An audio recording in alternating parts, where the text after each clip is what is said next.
Vou passar a palavra agora para um ícone da luta política contra o proibicionismo. Um prazer ter aqui na mesa o Renato Cinco.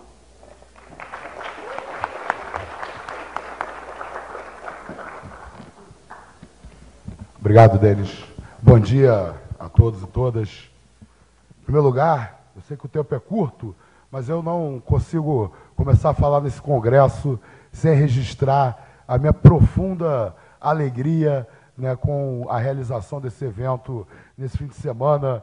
Eu encontrei o Renato na sexta-feira, cheguei até a me emocionar, né, no nosso encontro, porque realmente é uma sensação, é como se fosse o encontro de uma família desgarrada, né? Nós nos conhecemos, muitos de nós, principalmente pela internet, pelo Facebook, e ter esse encontro, né, dessas pessoas aqui, eu acho que, acima de tudo, dá uma energizada, né, na nossa disposição de continuar nessa luta. Então, mais do que agradecer o convite, eu queria agradecer à comissão organizadora por ela ter existido, ter organizado esse congresso, está dando a oportunidade da gente estar trocando ideia num nível extraordinário, né? E eu fiquei muito emocionado, acho que pensando, né? Fiquei pensando, pô, estou há 8 anos nessa luta, né? De repente a gente vê em tão pouco tempo uma mudança tão grande, né, das nossas possibilidades, da possibilidade do debate, emociona muito. Mas acho que eu fiquei mais emocionado ainda imaginando a emoção, por exemplo, do Henrique, né, que estava lá nos anos 80, né, enfrentando já esse debate, enfrentando prisão política por conta desse debate, né, uma detenção política, no caso, né, não chegou a ser uma prisão, mas sofrendo a repressão, a emoção do Carline, né, que há tanto tempo, há tantas décadas, está fazendo esse debate. Então, mesmo tendo que abrir mão um pouquinho do meu tempo, eu queria registrar que acho que foi a melhor coisa que aconteceu nos últimos anos nessa luta pela mudança da política de drogas no Brasil, foi a realização desse congresso. Eu vou tentar falar bem objetivamente, né, porque o tempo é curto. Em primeiro lugar, eu queria registrar o seguinte: o meu ponto de vista estratégico é a defesa da legalização do mercado de drogas, em geral, né?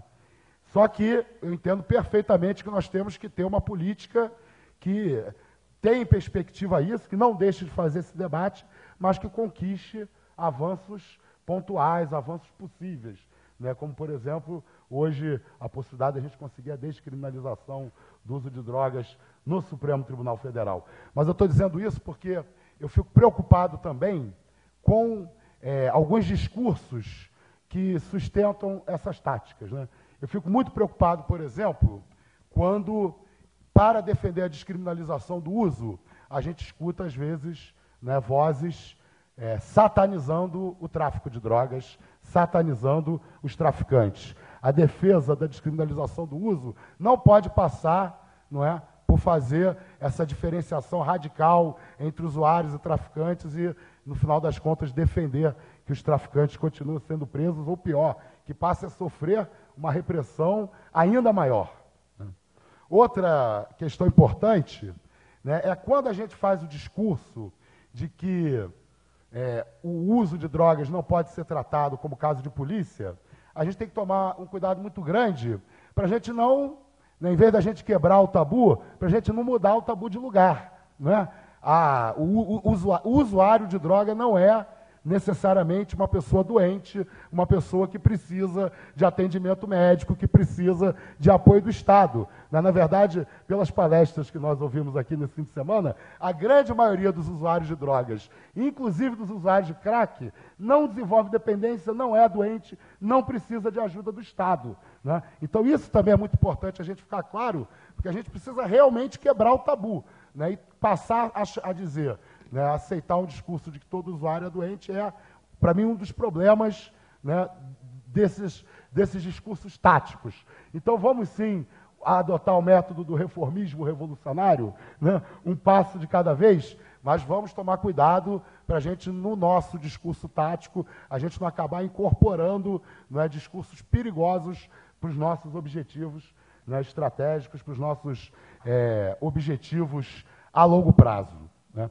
Sobre o debate em si da regulação, há algum tempo eu venho dizendo que eu acho que existem 2 princípios fundamentais para a regulação da maconha ou de qualquer outra droga, né? Para mim, o primeiro princípio é o respeito à autonomia dos indivíduos, né? O respeito ao direito dos indivíduos de decidirem o que fazer com o próprio corpo, né?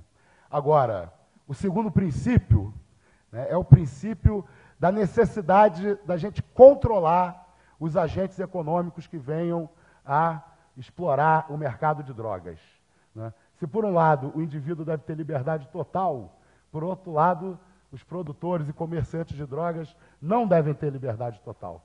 Ao contrário, né, a gente tem que ter uma regulação desse mercado de drogas, uma regulação que impeça, por exemplo, né, que um dia seja vendido um maço de baseados no Brasil, com uma tarja preta do lado, escrito assim: esse produto contém mais de 4.700 substâncias tóxicas, né, que não fazem parte da droga em si que se quer usar, né, mas aditivos que que são colocados no tabaco em função de uma série de outras de necessidades da indústria, como, por exemplo, de aumentar, né, a capacidade de provocar dependência do tabaco, né? Então, eu vou muito na direção do discurso que o Henrique acabou de fazer aqui, né? Eu só queria fazer uma problematização, que, na verdade, é para reforçar o que você falou, que é o meu medo do que pode significar a tentativa de uma imposição, eu sei que não foi isso que você defendeu, de monopólio estatal, né? Porque como você impõe um monopólio estatal para o mercado de drogas? Eu acho que é muito diferente você impor, por exemplo, o monopólio estatal do petróleo.